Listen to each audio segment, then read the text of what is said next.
Hey everybody, Cole here with Classic Mini DIY, and today's episode of the Supercharged build, we are going to be tackling the bottom end of the block, so crankshaft, camshaft, and pistons. So, stay tuned.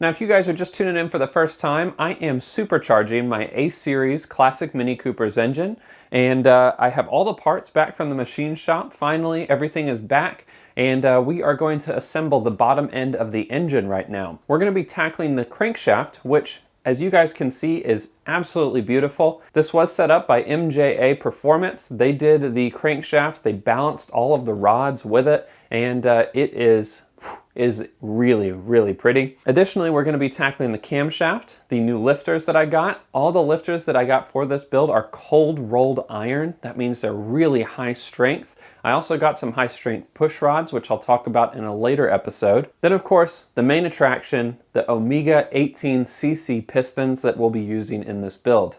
The 18cc is a deep dish that is going to decompress my engine and make sure that it can handle the boost that the supercharger is going to add. So without further ado, let's go ahead and get to assembly. Now, like I said, we are going to get started with the bottom end. So what we need to do first is shift this engine. We need to flip it over so that we have a good look at the bottom side. All right, so what we have here is an A- engine, or just its regular A-Series engine. I call it an A- just to make it a little bit easier to figure out which one you're talking about. On some A-Series engines, you actually have access to the lifters on the back side of the engine through tappet covers, but in this case, this engine does not have that. Now, to start, we are going to begin with the crankshaft. Now, there's probably going to be a little bit of contention about this. You guys might remember that I had planned to install a MED center main cap. That's basically a flat piece of metal that goes across this main cap to reinforce it. That is something that I was going to install. Now, unfortunately, my machine shop said that their milling machine is out of commission. And with all the stuff that's going on with the coronavirus, I had a choice whether or not I wanted to pick up things as they were or go ahead and wait for some undetermined amount of time to get that main cap after milling for a center main strap. So I did a little bit of research and I talked to quite a few engine builders. I posted on Facebook, I sent some emails out, and I wanted to ask whether or not it was necessary for a boosted build. Now the general consensus was that it was not necessary. The center main cap is used to reinforce engines that are running at high RPMs. And with my boosted engine, specifically my supercharged engine, I am not going to be revving this engine really high. It's not going to exceed the factory rev limits that were initially built for the A-Series engine, that it was engineered for. The best way to think about it is compressive forces by themselves are not going to be damaging your crankshaft. That's not what's causing your failures. It's the tensile forces on that crankshaft that are going to cause a failure. So if you're revving it to a factory rev level, you're not increasing the tensile load on that crankshaft more than it would be in a stock application, no matter how much boost you're putting into it. Now, if I was going to be targeting 7,000, 8,000 RPMs, then it would be a different situation, and I definitely want that center main strap. But in my case, no main strap is going to go on. Just going to stick to stock setup. Now, the next thing that we're going to do here is install our bearings. Now, luckily, the crankshaft that I got from Paul Jeffries was a standard crankshaft. There was no polishing, there was no cutting that brought it down any lower than the original cut. So I get to use standard bearings on this, which is pretty cool. And that's the same for the rods. But bearings come in various different sizes, and just like pistons can be oversized or undersized depending on the way that the journals are cut. The main thing when you get bearings is you want to check all of them to make sure that there's no damage to the actual faces of the bearings, because that is where metal is rubbing on metal. And on top of that, you want to make sure that there's no rust, any sort of debris, nothing like that. You're also going to want to go out of your way not to touch this with your bare fingers while you're working on it. These main bearings go in like so, into our engine, just like this. And don't forget to put the other side on your main caps as well. Now, I'm going to go ahead and push these in, get some gloves on, and start putting some assembly lube on here because that is also something we need to add. Now, when you press your bearings in like this, you want to make sure that this surface right here is not higher. The bearing itself is not sticking out above the plane of the bottom of the block here. So you want this to be completely flush on all of these, on both sides, completely flush. Now, the assembly lubricant that I'm going to be using in this build is by Redline. This is an assembly lube that comes in a big jar like this. It's basically like strawberry jam, and I'm going to open that up there, and you can see it's just a big thick jam. Now, the way that I like to do this is take a little bit on my finger here and rub that into the bearing. You want these perfectly coated. You don't want to overdo this because it can kind of gum up when you first start the engine. But this lube is what protects these bearings the first time you spin over the engine and the first time you start it up. Next up, we're going to take our beautiful new crankshaft and we are going to set it right down in there. And look at that. That looks great. All right, so now that we have the crankshaft set in place, you can see the spin's nice and free right now. Obviously there's nothing torqued down or holding it in place right now, which is why it spins so freely. What we need to do next is two things. First, we need to check the Endfloat, and I'm actually gonna do it a little bit different this time.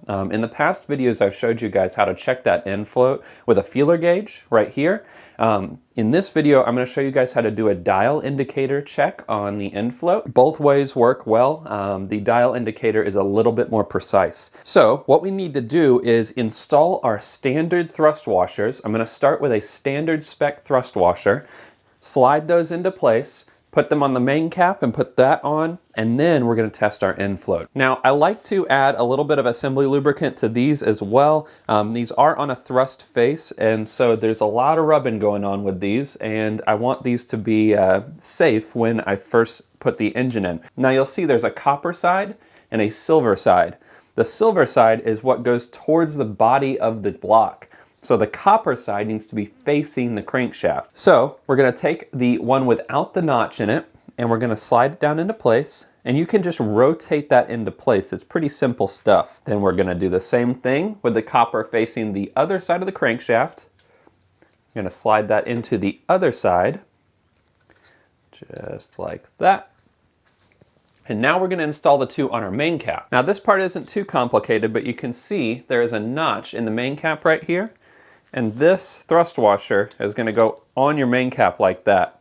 You're going to do the same thing on the other side. Now the easiest way I've found to hold these in place is by using a little bit of assembly lubricant. We're going to put that on the face of, the main cap just like this. And we're going to set the thrust washer in place. And we'll do the same thing on the other side. Now, I went a little crazy with the assembly lubricant there, so let's clean that up a bit. Now you're going to go ahead and torque these bolts down. Now with those torqued in place, go ahead and try and spin your crank. If it doesn't spin freely right then, stop here and you're going to need to check the clearance of your main bearings. Because if it's not spinning free here, it means that the bearings are too tight. So make sure you test that out here. It's always fun to do anyway when you have the engine apart like this. So now that this is torqued down, we're going to check our Endfloat.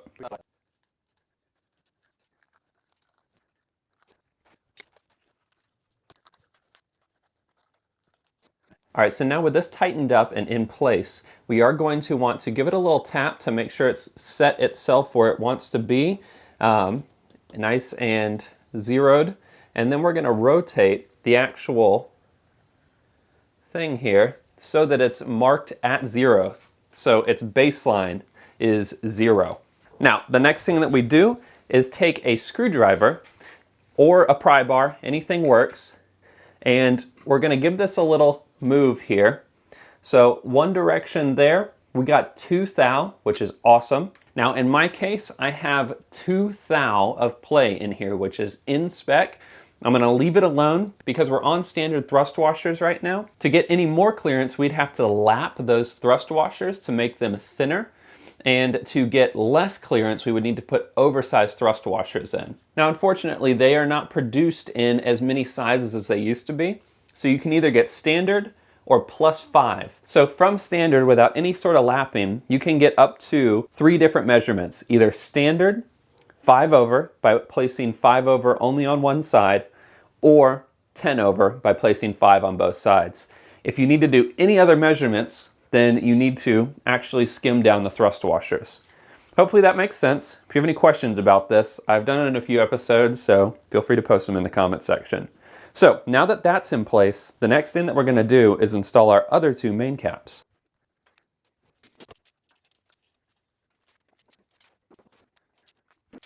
All right, with all those torqued down, we're gonna roll this again. And in this case, it spins real nice and real free. So what that means is we can now move on to the pistons. Very exciting stuff. Now, first thing we need to do is check our ring gap. So that is the gap in between this side of the ring and that side of the ring. This is something that a lot of people actually don't check, but it is quite important because it's gonna help determine how much blow-by you have, and if it's too tight, the rings will touch each other when it expands, and that's not great. So what we need to do is press our ring down into a cylinder here. And so you can see the key here is to make this as horizontal as it possibly can get. And the way that I like to do that is by taking one of the pistons and pushing it down in until you have it leveled out. And then we're gonna measure the space in between the 2 ends of your ring right here with a feeler gauge. Now, if you look up on the screen here, I've got all the different ring gaps that I'm looking for these specific rings. I'm tailoring this to a boosted engine.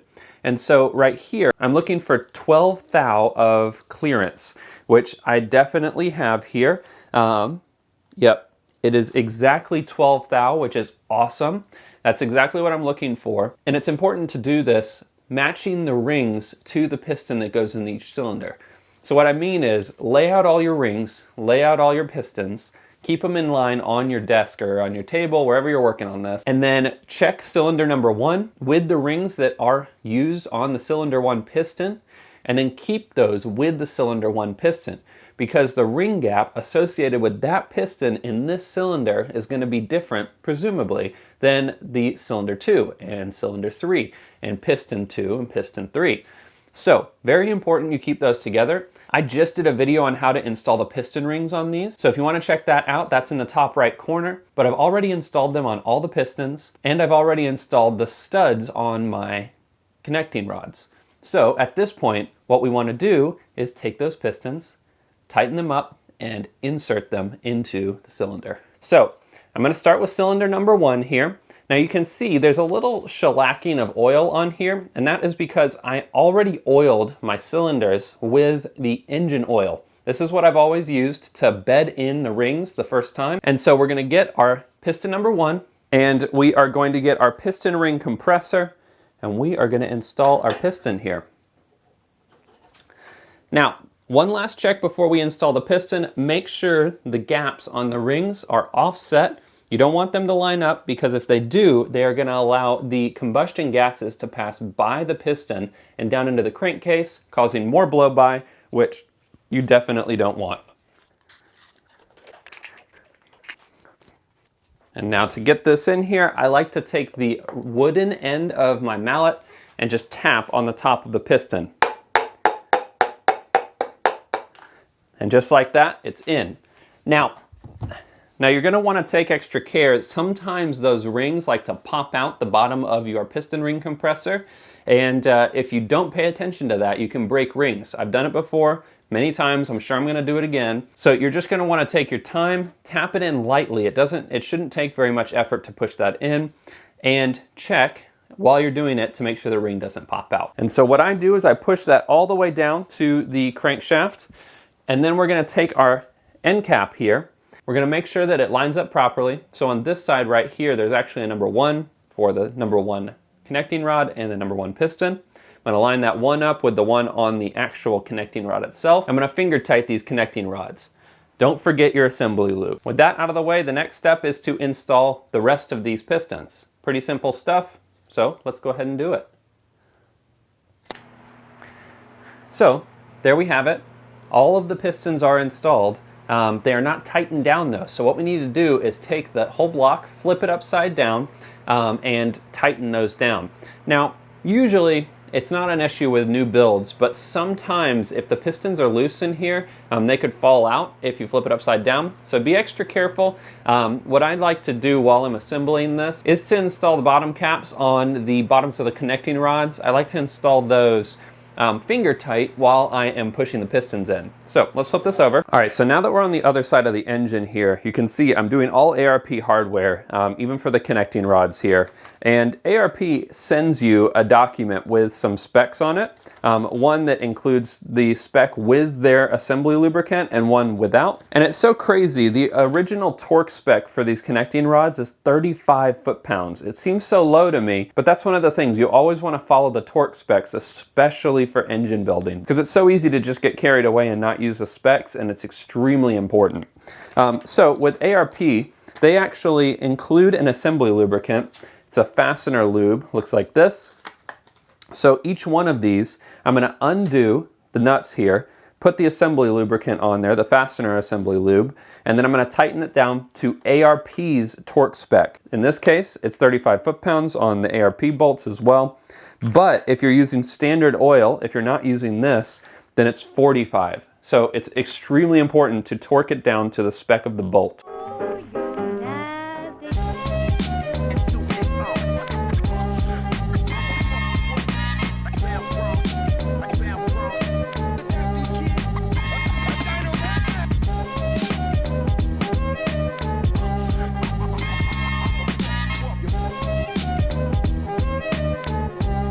All right, so now with all this torque down, the next step is to test to make sure it spins. And as you can see,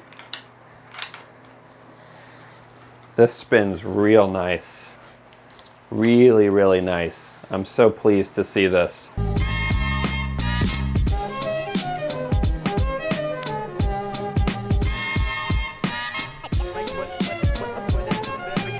All right, so what I just did was to make sure that there was no up and down movement on these connecting rods and no movement side to side like this.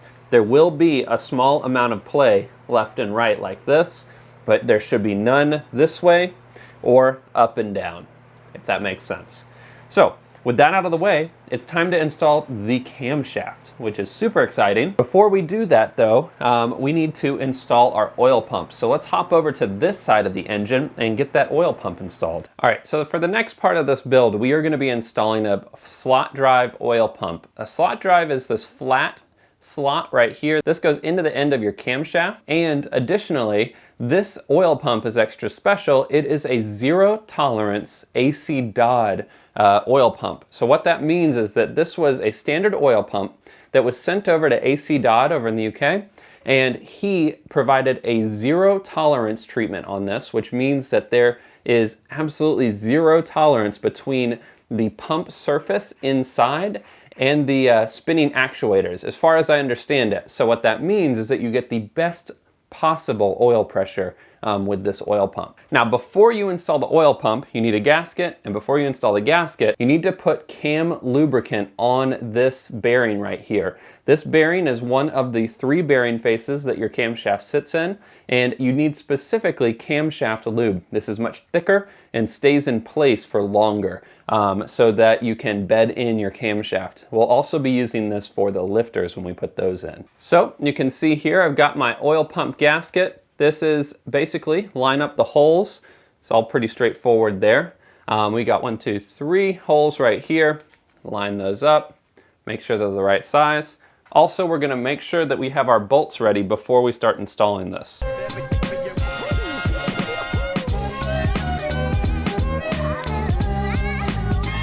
All right, so the next thing that we're looking at here is installing our lifters. That's what goes in these little holes down here. Now, there's a lot of different kind of lifters, but what I went with was a cold rolled iron lifter. Now, these are extra strong. They have a small hole on the side to allow oil to pass through and better lubricate the area down here. We're going to use that same cam lube that we used just a moment ago, and we're going to slide these down into every one of these holes here. You can see that cam lube actually is helping out over there on that side.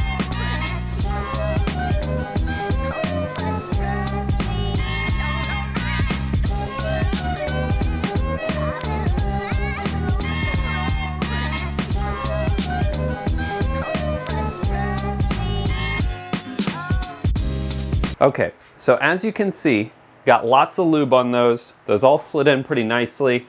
I'm gonna add just a little bit more to the tops of each.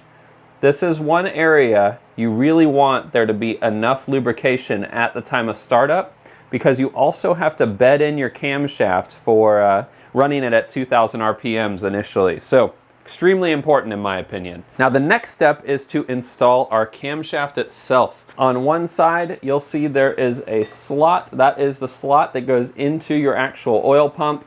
We're gonna add a little bit of oil to this as well. The cam lube, same stuff. We're gonna add it to the bearing faces themselves. And then we're gonna slide this in. Now be careful, this does like to bite fingers. And there we go, camshaft is installed. All right, so for the next part of the build, we are going to be reusing the MED setup that I purchased for the Bad Wolf engine previously. This is pretty straightforward to install the back plate. It simply goes on just like this, and the bolt holes all line up, but you need a gasket in between this and the block. So what we're going to do is clean up the block real quick, and we're going to apply gasket sealer to this gasket, place it in place, and then we're going to bolt that down.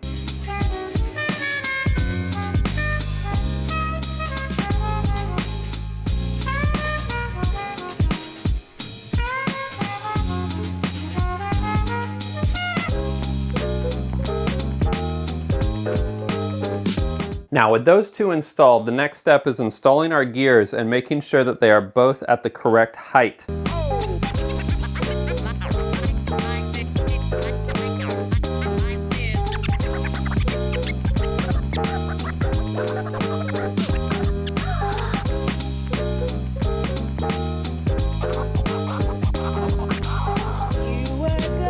Okay, so now that we have that hammered on, which let me just tell you guys really sucked, but we are checking to see if the height of this gear right here is the same height as this gear right here.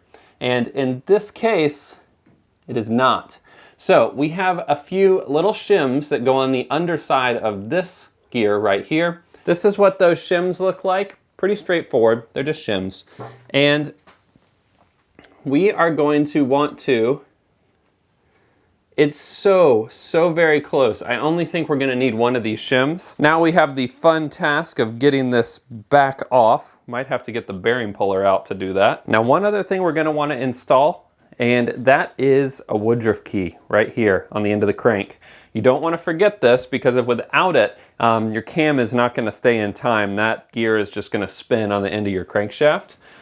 So get that installed there. Now with that installed, the next step is actually installing the gears with the chain. And this gear right here has a small dot on it, and that small dot lines up with this gear right here. So with the chain on, you want these two to line up.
All right, so the last thing that we're going to install, as you can see, I've only mocked up my water pump over there, is a special baffled breather. Now, right here is a fuel pump hole. This is where your mechanical fuel pump went when this engine used a mechanical fuel pump. In my case, I haven't used a mechanical fuel pump in a long time. And normally you have a little blanking plate. Looks just like that, goes over it, pretty cool stuff. Well, what I'm going to be doing is installing a piece of billet kit, and it's going to add a breather on the back here. Now, you might be wondering, Cole, why are you adding a breather down there? Well, with the supercharge kit and this timing cover, the breather that comes off the side likely will not fit with the pulley for the supercharger. So to get around that, I'm going to close that breather, move a breather here, and then of course I'll have my standard crankcase breather over here. Now the way that this gets installed, you can see here, big opening right here, gets faced backwards. So you have a small opening, little face right there, goes on right here, and then this goes on the back. And then right here, you have a takeoff. It's NPT threading, so you can use like AN fittings, things like that as a takeoff here. And I'm gonna run this over this direction. I haven't decided kind of the whole orientation of that yet. It's gonna depend on the exhaust system and some other things. But for right now, we're gonna go ahead and get this installed. Now, you do need 2 gaskets back there because that is, well, it's a place where oil can come out. Like most places on this engine, I'll tell you that.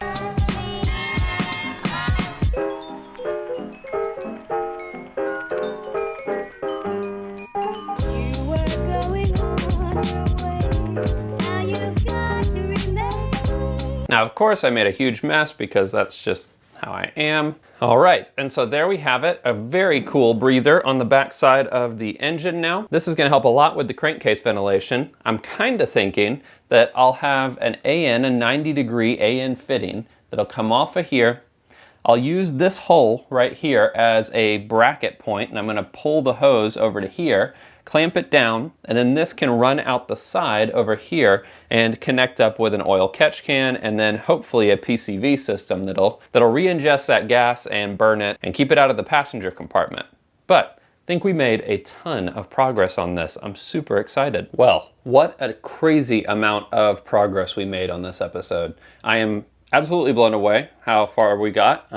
You know, lots of stuff got done. Unfortunately, I am missing a couple of washers. I could probably get away with the one I already had, but I don't really want to skimp on a washer. It's something that's super simple and there's no reason not to go ahead and put the new right item in there. You know, we're not in a rush to get this put back together.